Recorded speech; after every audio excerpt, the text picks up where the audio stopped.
જય. તો આપણે આ વિધિ આપણે નારાયણબલી શ્રાદ્ધ પિતૃ શ્રાદ્ધ કરવા માટે ચાનોદની ભૂમિ ઉપર આવી ગયા છે. આજે આ જગ્યા ઉપર ત્રિવેણી સંગમ યાની 3 નદીનો સંગમ થયો છે. તો પહેલા શ્લોકમાં બોલી ગયા આપણે અલગ અલગ સ્નાનો અલગ અલગ સમયનું મહત્વ શાસ્ત્રમાં ઋષિમુનિઓ આપણને દર્શાવી ગયા છે. પહેલા શ્લોકમાં બોલી ગયા પ્રભાતે વહતી ગંગા મધ્યાહ્ને તુ સરસ્વતી અપરાહ્ને સર્વતીર્થાની રાત્રો વહતી ચ નર્મદા. કલિયુગમાં અલગ અલગ સ્નાનનું અલગ અલગ સમયનું મહત્વ ઋષિમુનિઓ આપણને દર્શાવી ગયા છે. પહેલા શ્લોકમાં બોલી ગયા પ્રભાત કે કહેતા સવારે મોર્નિંગમાં 7 વાગે આ નર્મદાજીના કિનારે આવી જો સ્નાન કરવામાં આવે તો નર્મદાજીની સાથે સાથે ગંગા મૈયામાં સ્નાન કરવાનું પુણ્યની પ્રાપ્તિ થાય છે. બીજી લીટીમાં કીધું મધ્યાહ્ને તો મધ્યાહ્ન સમય કહેતા બપોરના 12 વાગે આપણે 12ના ટકોરે અને ખેતી કરતા હોય તો ખેતીમાં આપણે જઈએ ખેતરમાં અને પહેલાં લોકો ટાઈમ આવી રીતે જોતા કે સૂર્ય મસ્તક પર આવે ત્યારે બપોરના 12 વાગ્યા કહેવાય. તો મધ્યાહ્ન સમય કહેતા બપોરે 12 વાગે આ નદીના કિનારે આવી આ સંગમના કિનારે આવી જો સ્નાન કરવામાં આવે તો નર્મદાજીની સાથે સાથે સરસ્વતી માતાના જળમાં સ્નાન કરવાનું પુણ્યની પ્રાપ્તિ થાય છે. અને ત્રીજી લીટીમાં કીધું છે અપરાહ્ન સમય કહેતા સાંજે 4 વાગે ગાય દોવાનો સમય થાય એ સમય દરમિયાન આ કિનારે આવી જો સ્નાન કરવામાં આવે તો નર્મદાજીની સાથે સાથે બધા પવિત્ર તીર્થોમાં સ્નાન કરવાનું પુણ્યની પ્રાપ્તિ થાય છે. અંતે કીધું છે કે રાત્રો વહતી ચ નર્મદા. ઘણા લોકો એવું કહેતા હોય મહારાજ આજે અમાસ છે તો અમે ચાંદોદ નર્મદા સ્નાન કરવા માટે જઈ રહ્યા છે. જો નર્મદા સ્નાન કરવું હોય તો મંત્રમાં બોલી ગયા કે રાત્રો વહતી ચ નર્મદા. રાત્રે સૂર્ય અસ્ત થાય આકાશમાં તારા દેખાય ત્યારે સ્નાન કરો. બરાબર 9 વાગે રાત્રિના 9 વાગે સ્નાન કરો. માં નર્મદાજીના જળમાં સ્નાન કરવાનું પુણ્યની બધાને પ્રાપ્તિ થાય છે. તો કહેવાનું તાત્પર્ય સવારે 7 વાગે ગંગા મૈયામાં સ્નાન કરવાનું પુણ્ય મળે છે. બપોરે 12 વાગે સ્નાન કરો. બપોરે સરસ્વતી માતાના જળમાં સ્નાન કરવાનું પુણ્ય મળે. સાંજે 4 વાગે બધા પવિત્ર તીર્થોમાં સ્નાન કરવાનું પુણ્ય મળે. રાત્રિના 9 વાગે સ્નાન કરો. સાક્ષાત નર્મદાજીના જળમાં સ્નાન કરવાનું પુણ્યની પ્રાપ્તિ થાય. આ મહત્વ શાસ્ત્રમાં ઋષિમુનિઓ આપણને દર્શાવી ગયા છે. બીજા શ્લોકમાં લખી ગયા ઓમકારે ધર્મ કાર્ય મધ્યપ્રદેશની અંદર ઓમકારેશ્વર નામનો કિનારો આવેલો છે. ઓમકારેશ્વરના કિનારે જઈને પણ ધર્મ કાર્ય શ્રાદ્ધાદિ કર્મ કોઈ પણ ભગવાનની પૂજા વિધિ કરવી હોય તો આ શ્રાદ્ધ કર્મ કરવાનું આ જગ્યાનું પણ મહત્વ વિશેષ બતાવ્યું છે. ઓમકારેશ્વરમાં પણ નારાયણબલી શ્રાદ્ધ પિતૃ શ્રાદ્ધ પંચબલી શ્રાદ્ધ કોઈ પણ ભગવાનની પૂજા વિધિ કરવામાં આવે છે તો એ જગ્યાનું વિશેષ પુણ્યની પ્રાપ્તિ થાય છે. બરાબર ઓમકારેશ્વરની અંદર કાવેરી નદીનો સંગમ થયો હોવાથી જગ્યાનું સંગમનું વિશેષ મહત્વ શાસ્ત્રમાં ઋષિમુનિઓ આપણને દર્શાવી રહ્યા છે. આગળ મંત્રમાં કીધું છે ઓમકારે ભૃગુક્ષેત્રે. ભૃગુક્ષેત્ર કહેતા ભરૂચના કિનારે જઈને પણ જો ધર્મ કાર્ય શ્રાદ્ધાદિ કર્મ પૂજા વિધિ કરવામાં આવે જન્માક્ષરમાં રહેલા તમામ દોષોની શાંતિ યજ્ઞ કરવામાં આવે તો આ વિધિ કરવા માટે ભરૂચનો કિનારો પણ યોગ્ય અને ઉત્તમ ગણાય છે. શા માટે મહેન્દ્રભાઈ? શા માટે કે ભરૂચમાં પણ જે ભૃગુ ઋષિ થઈ ગયા એ ભૃગુ ઋષિએ તપ કરેલી ભૂમિ કહેવાય છે. ભરૂચનો કિનારો કહેવાય છે.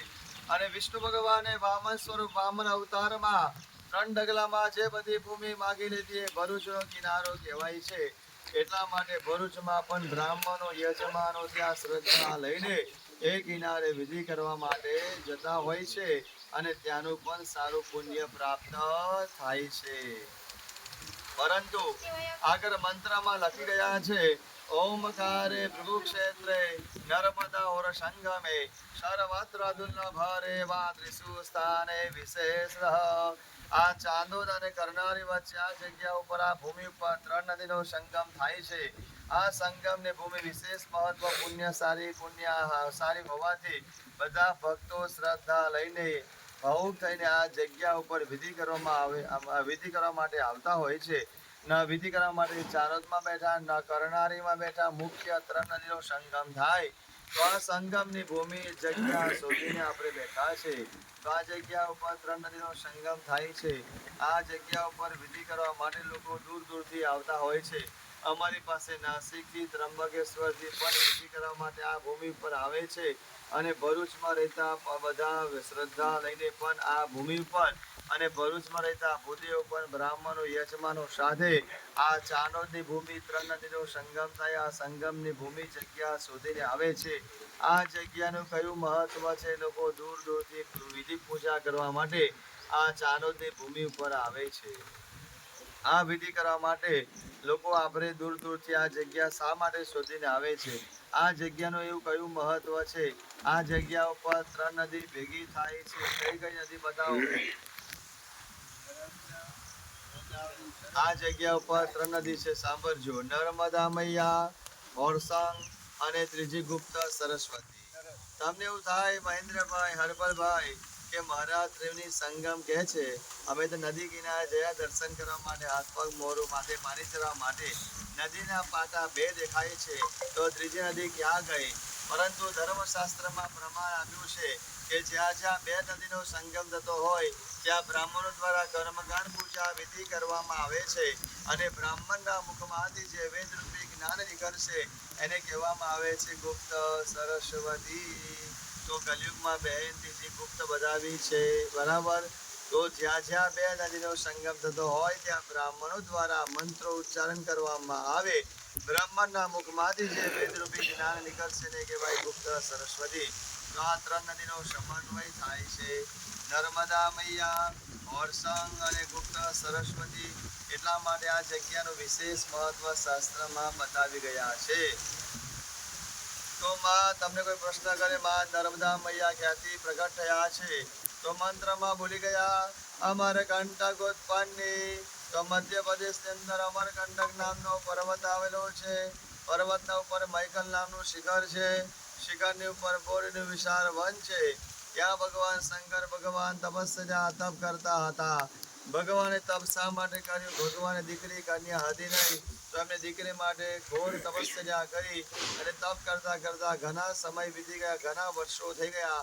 અને તપ કરતા કરતા શરીરમાં પસવેદાની પરસ્યો થયો, અને પરસ્યો રૂપી નીકળેલી માં નર્મદા છે. નર એટલે પુરુષ અને માદા એટલે સ્ત્રી. જે પુરુષમાંથી કન્યા પ્રગટ થઈનું નામ પડ્યું નર્મદા. આ માનો ધામ છે, માનો કિનારો છે. આ જગ્યા પર બેઠા હોય બહુ શાંતિ અનુભવાય, શાંતિની પ્રાપ્તિ થાય, કારણ કે આ પવિત્ર જગ્યા, દુર્લભ જગ્યા છે એટલા માટે.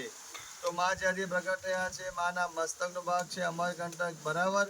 એ માના મસ્તકનો ભાગ છે. ભરૂચથી આપણે સમુદ્રમાં મેળાપ થાય એ માના ચરણનો ભાગ છે. જે જગ્યા ઉપર બેસીને પૂજા વિધિ કરવામાં આવે છે. માના નાભીનો ભાગ છે. માના આપણે કહીએ છીએ નાભી કમરનો ભાગ છે, મધ્ય સ્થાન કહેવાય છે. માના હૃદયનો ભાગ કહેવાય, માના ગોદીનો ભાગ કહેવાય, માના ખોરાનો ભાગ કહેવાય. એટલા માટે આ વિધિ કરવા માટે ન મસ્તકમાં બેઠા, ન ચરણમાં બેઠા, માના ગોદીમાં, માના ખોરામાં બેસીને વિધિ વિધાન કરવામાં આવે છે, બરાબર. તો બહેનોનો વિષય છે, તમારું નાનું કોઈ બાળક હોય અને તમારાથી બેન દૂર હોય ને બહુ જ રડતું હોય બાળક, તો મા પોતાના બાળકને, બચ્ચાને પોતાના ગોદીમાં એની ખોરામાં લઈ લે તો બાળક કેવું શાંત થઈ જાય. એમ જ જીવનની શાંતિ માટે માના ગોદીમાં, માના ખોરામાં બેસીને આજે પૂજા વિધિ કરીએ છીએ કે મા પરિવારમાં શાંતિ આપો, અમને મનની શાંતિ આપો, અમારો ગુસ્સાનો ત્યાગ કરો, અમને નોકરીમાં, ધંધામાં, એજ્યુકેશનમાં સારી પ્રગતિ કરાવો. અમારા ઘરમાં અમે જેમની સાથે પરિવારમાં રહીએ છીએ એમનું પણ કલ્યાણ કરજો. એ પરિવારને, અમને બધાને આશીર્વાદ આપો. અમારા બધા જ ઘરની અંદર શાંતિ આપો, બરાબર. એટલે જીવનમાં શાંતિ પહેલું સુખ તે જાતે નર્યું. શરીર સુખ સારું હોય તો જીવનમાં હરી ભરી શકીએ, સારા સારા કર્મ, ભક્તિમય, દાન પુણ્ય કરી શકીએ. પણ પહેલું સુખ જાતે નર્યા. શરીર સુખ ના સારું હોય, શરીરમાં રોગ બીમારી ફાટી નીકળી હોય તો આપણે જીવવું છે પણ જીવી શકતા નથી. આ મનુષ્ય અવતાર મળ્યો છે તો સત્કર્મ, મા બાપની સેવા કરી દેવાની, અને જીવતા જીવ સેવા કરીશું એ જ આગળ આવશે, અને મરી ગયા પછી ગમે તેટલું આપણે અર્પણ કરીશું એ પહોંચવા માટે વાર લાગે. જીવતા જીવ જે કરીએ એ ખરું દાન કહેવાય, ખરી ભક્તિ કહેવાય. તો આપણા મમ્મી છે, બંને ભાઈઓને કહું છું, અને આપણા જે ઘરની અંદર રહીએ છીએ વડીલ, એમને રોજ સવારે ઉઠીને પગે લાગવાનું. બરાબર? દાદા દાદી હોય કે માતા પિતા હોય કે મમ્મી છે આપણા, તો રોજ આપણે લાગો છું પગે ઊભા થઈને? રોજ લાગો છું મમ્મીને? હા, બહુ સરસ સંસ્કારી કહેવાય. અહીં કીધું છે, जिस बच्चे ने माता पिता की हाय ली उस बच्चे को गली गली ठुकराना पड़ता है. જીવનમાં મા બાપની સેવા કરજો, એ જીવનમાં માતા પિતાની સેવા તમને રંગ લાવશે, પુણ્ય ફરી વળશે. બરાબર? બાકી ગમે તેટલું આપણી પાસે સારી પત્ની હોય, સારી બાઇક ગાડી હોય, સારો બંગલો હોય, સારું કમાતા હોય, પણ જીવનમાં આપણે બે ભાઈઓ હોય અને બાગબાન જેવું ના થાય કે 6 મહિના તમે રાખ, મમ્મીને 6 મહિના હું રાખું લગ્ન પછી. અત્યારે તો ભાઈઓનો સંપ હોય, પણ વહુઓ એવી આવી જાય તો આપણું જીવન ખેદાન મેદાન કરી નાખે. એટલા માટે આપણે બાગબાન જેવું ના થાય, સાંભળવાનું, એ ધ્યાન રાખવાનું. આપણા મમ્મી છે, વડીલો જે સાથે રહીએ છીએ મકાનમાં, જે પેલા અંકલ છે પાછળ, બરાબર, એમને પણ રોજ સવારે પગે લાગવાનું, બધાને પગે લાગવાનું, વડીલોને. અને કહી ને ઝૂકતા રહો, ઝૂકે એ નહીં કહેતા નમે સૌને ગમે. બરાબર? આપણે બાપ થઈ નહીં રહેવાનું, આપણે દીકરા થઈને રહેવાનું છે. દીકરા થઈને રહીશું, બરાબર, તો બધું જીવનમાં આપણને પ્રાપ્ત થાય. કોઈને તમે સ્માઇલ આપો છો તો કોઈ તમને સ્માઇલ આપશે. કોઈને અકરમાં વાત કરશો ગુસ્સામાં, તો ગુસ્સામાં જવાબ મળશે. પણ આપણે નહીં કહેતા ઝૂકતે રહેના હે, ઝૂકતા શીખવાનું છે નમીને. બરાબર? નમવામાં ઝૂકવામાં કંઈ જવાબ નથી. અને આપણે જેટલું સારી રીતના વાત કરીશું, પ્રેમથી વાત કરીશું, અને જબાન મીઠાશ રાખવી પડે. બરાબર? બીજી રીતે વાત શાંતિથી કરીશું તો આપણું કામ દરેક જગ્યા ઉપર ઓફિસમાં નીકળી જાય. અકળ બતાવીશું તો આપણું કામ થાય નહીં. તો કહેવાનું તાત્પર્ય એક જ છે કે આપણે અહીંયા આગળ 3 નદીના સંગમ ઉપર બેઠા છે. આજે આપણે અહીંયા આગળ માતા પિતાની, વડીલોની સેવા કરવાની એ શાસ્ત્રમાં કીધું છે. ભાઈ, તમને પણ કહું છું, આપણે દીકરાઓ કે આપણા પોતાના માતા પિતા હોય એમને રોજ પગે લાગવાનું. બરાબર? માતા પિતાની સેવા કરશો તો કોઈ વિધિ કરવાની જરૂર ના પડે. માતા પિતા સાક્ષાત આપણા ભગવાન અવતારે સ્વરૂપે છે. આપણે નહીં કહેતા કે ભગવાન ક્યાં છે, અમે પણ ભગવાનને જોયા નથી. કોઈ મૂર્તિ ગણપતિ મહારાજમાં હાજર થઈ કીધું આશીર્વાદ આપ્યા નહીં. આપણો ભાવ છે કે આ ગણપતિ મહારાજની પ્રતિમા છે તો ભગવાનનો અંશ લાવીએ છીએ, ભગવાનનો જીવ લાવીએ છીએ, ભગવાનનો ઇન્દ્રિયો લાવીએ છીએ પ્રતિષ્ઠા કરીને. બરાબર? તો આપણે અહીંયા આગળ મા બાપની સેવા કરો, એમાં 33 કરોડ દેવી દેવતાઓ રાજી થાય છે. ભાઈ, બરાબર? મંદિર મસ્જિદ ગુરુદ્વાર નહીં જાઓ ચાલશે, પણ મા બાપની સેવા કરશો, એમાં બધા મંદિર મસ્જિદ ગુરુદ્વાર બધું અંદર છે. ભાઈ, બરાબર? એના માટે આપણે જીવતા જીવ આ મનુષ્ય અવતાર મળ્યો છે, આ એરે ન જવું જોઈએ. આપણી ભક્તિ, જેને આપણે જન્મ આપ્યો છે, બરાબર, એમની સેવા કરી લેજો. ભાઈ, બાકી પસ્તાવો પાછળથી થશે.